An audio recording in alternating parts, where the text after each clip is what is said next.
Welcome to the Good Karma Sportfishing Podcast. I'm your host, Captain Ryan Van Fleet. Super excited to cover a fishing report for the Florida Keys and dive into and share 3 ways I've grown this year in regards to fishing and owning a charter business in the Florida Keys.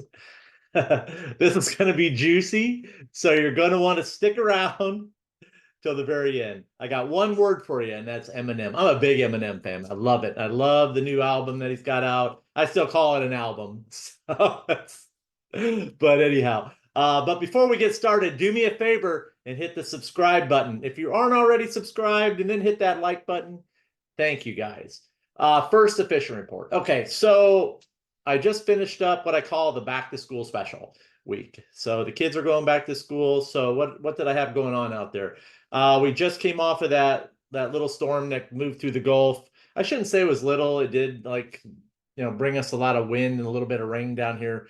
So after the storm, I had some cancellations and all that good stuff, and then I moved some people around. Got back out there, I think on last Thursday. So great fishing.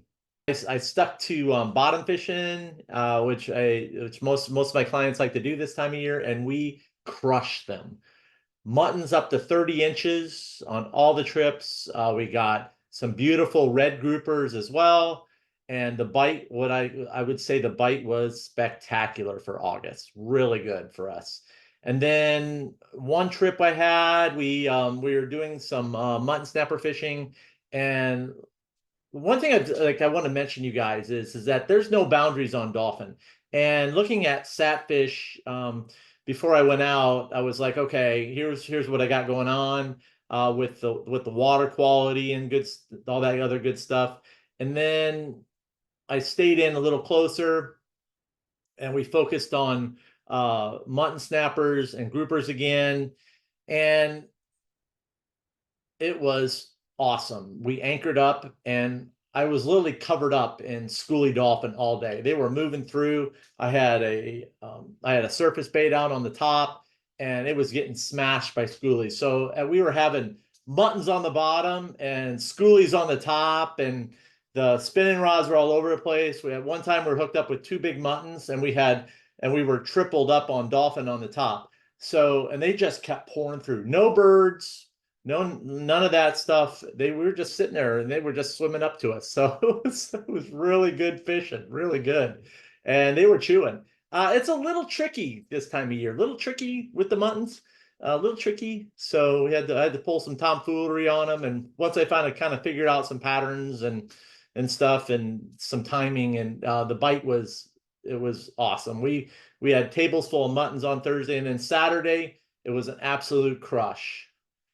It was 100 degrees outside and no wind, but I had a pattern figured out on where to be and what time, and how they're going to bite. And we caught muttons up to, I think it was 31 inches was our biggest one.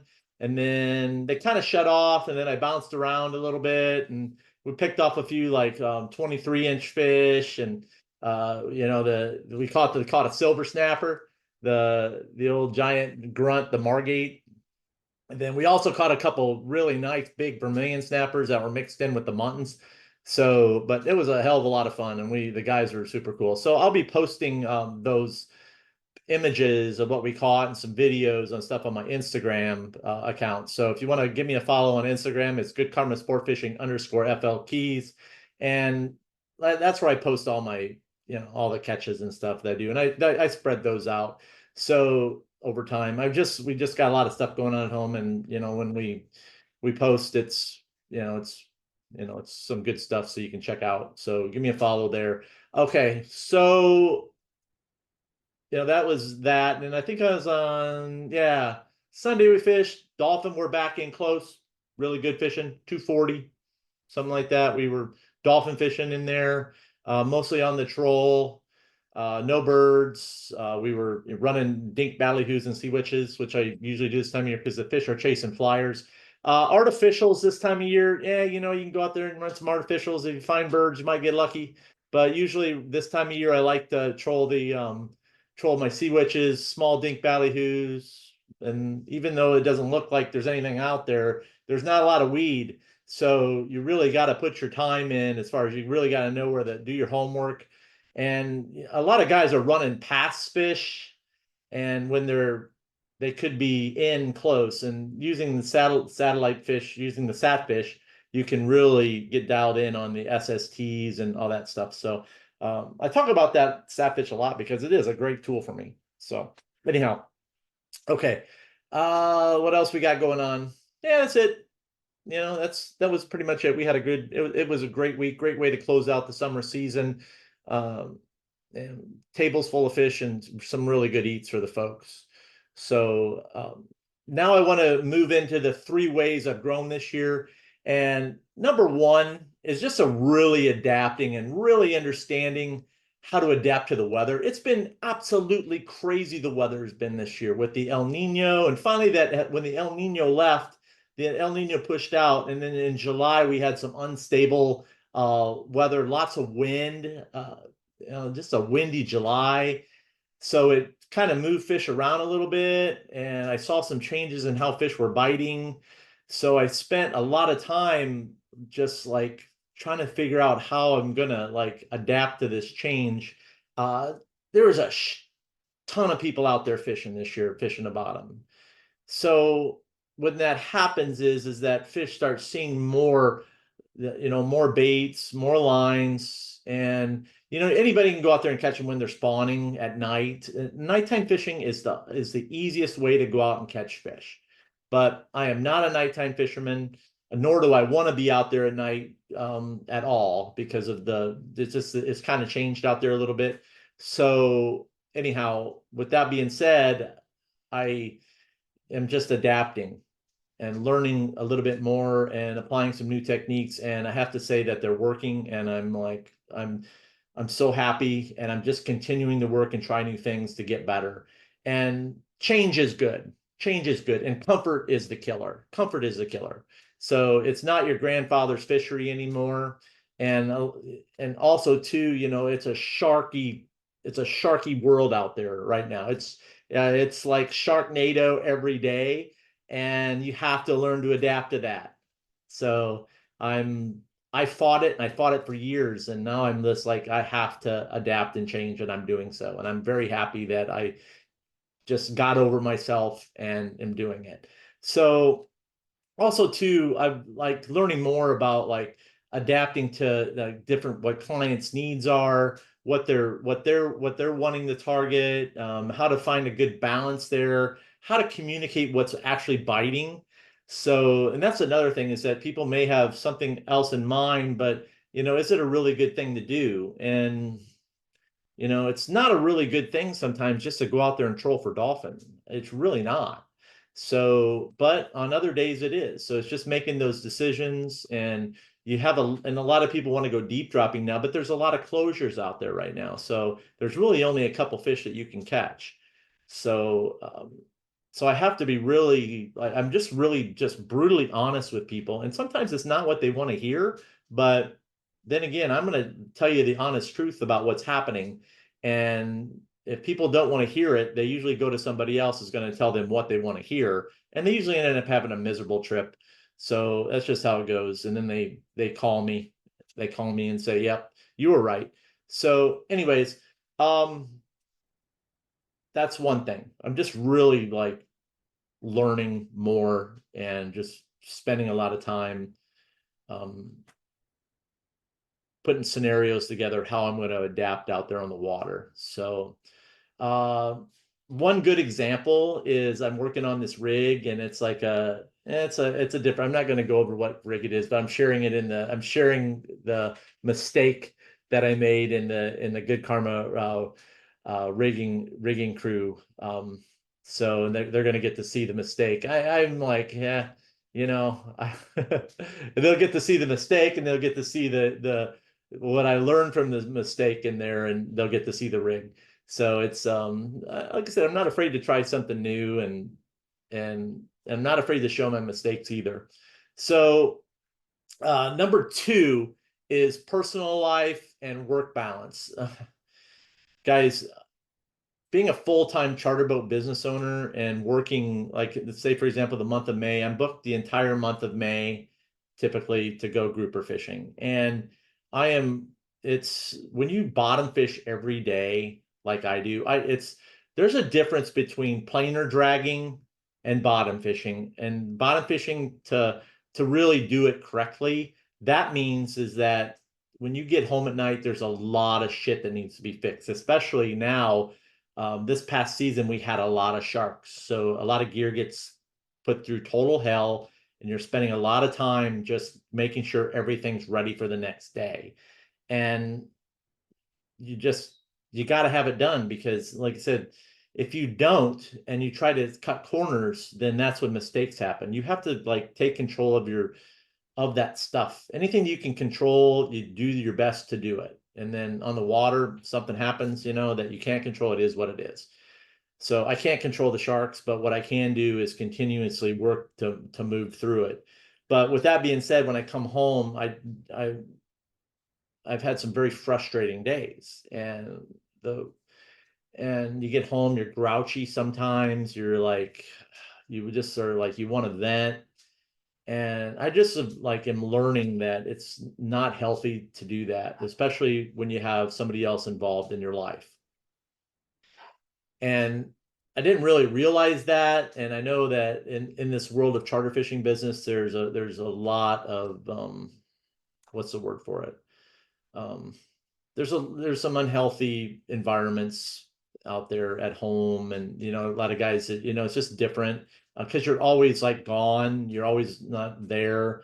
So the last thing you want, if you're gone for several days and you're like, and then you have a day off, the last thing you want to be doing is like venting about your issues that you had on the water, or so I'm learning how to adapt to that and not to do it, and learning to understand that, hey, shit just does happen, and you can't always fix everything. And also too, not to take things so personal. That's been my biggest challenge. So I'm learning about that. I also have courses that I am working on at home. So I really do enjoy the coursework. So everybody's like, how do you make that time? How do you make that time? I go, there's always time, and there's always time. So I like always, I make the most out of it. I get up early. I'm a morning person. I get what I can get done in the morning.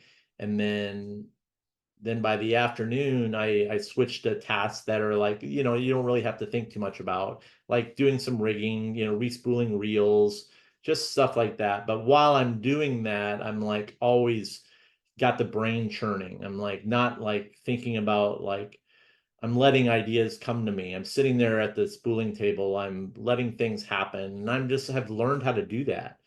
So then I also have fishing clubs that I host in the evening, and seminars that I do along with consulting calls. And I want to give them the absolute best I can. So I make sure that my mind is rested for that client so they get the absolute best. And I make time. I make time. That means I don't watch mundane videos that are escapism videos on YouTube.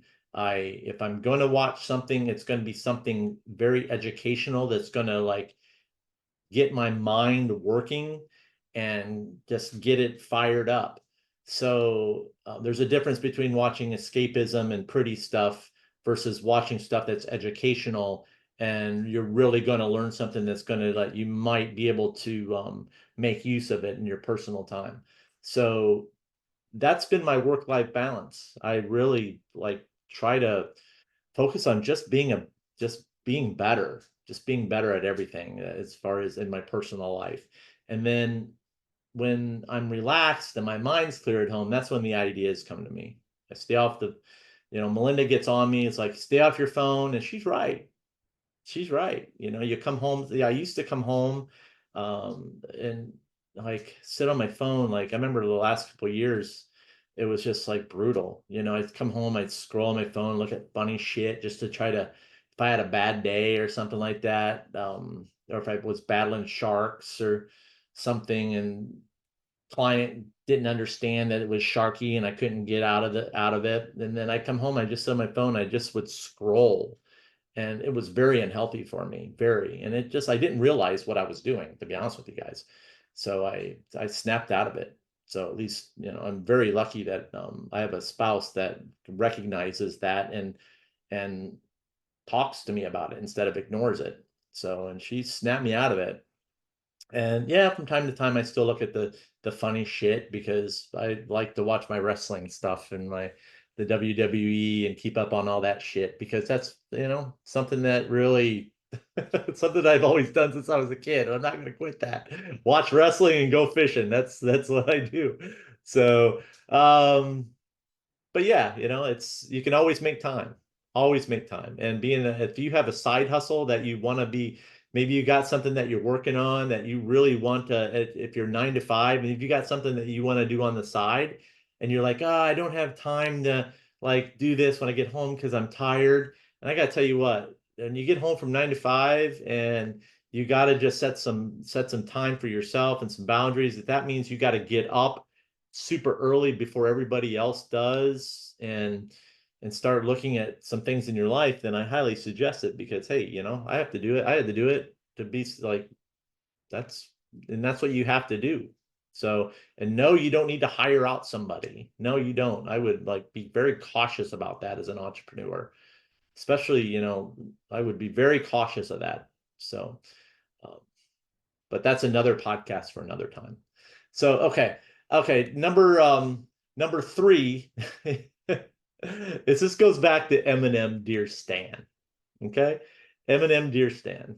I'm like, it's like that song. I just absolutely love it, and it's about the stalker and an Eminem, and I didn't realize as I got into fishing and like I got into like Instagram and I didn't realize about all this stuff. Okay, I didn't realize. I just went fishing and I had my charter business and people just found me organically and booked with me. So this is, Eminem Dear Stan. Okay. If you don't know what it is, you need to listen, especially for you guys that have a following and you're looking to grow. And you get once in a while, you get these like creepers that come in. And what I learned is as I started catching more fish and people started seeing all these tables of fish, is all of a sudden I had people come out of the woodwork. And I had like just really bizarre shit started happening. So then I started like, I didn't know how to handle it. I really didn't, because I'm just like, I'm pretty like, I'm a pretty like, what's the word for it? I'm not like one of those people that are very like super outgoing, I guess you could say. I'm like, I'm Ryan. I'm just who I am. And so, so I would have like all these YouTubers that were consistently these local YouTubers, not Landshark, not Ryan Morey, not Chad. Those guys, so they're cool dudes, legit dudes, just a lot of fun. I'm very happy to see those guys have blown up over the course of the years, and they've worked hard. They've worked hard. So these are like some local YouTubers and local folks and Instagrammers and I don't know. Anyhow, so these YouTubers were constantly following me around in the water, and there was also some young like guides that got put in down here, and just a lot of people come in down here are funded from the outside, and funded internally. So I guess you could say, and they were the dolphin fishing got tough, and they didn't really know what to do, so they all saw what I was catching. Okay. So these YouTubers were constantly following me around in the water. And then what I started seeing was they were just mooching off my content and using it and then putting it on their YouTube channels. And I didn't really know how to fucking react to that stuff. I really didn't know. I realized but it took me some time. I had to like sit back and take a breath and just chill I just had to like, I didn't know what was going on and I just didn't know how to handle it. I really didn't. So I would just get angry. I would just get mad. So I realized that it just shows me that they don't know where to go and and what to do or really how to really fish. So hence my courses would come in handy for them. And I'm sure that a lot of other guides are in the same spot I am. So yeah. So anyhow, I've just learned to let that go and move on. And I wish them the best of luck and lots of love.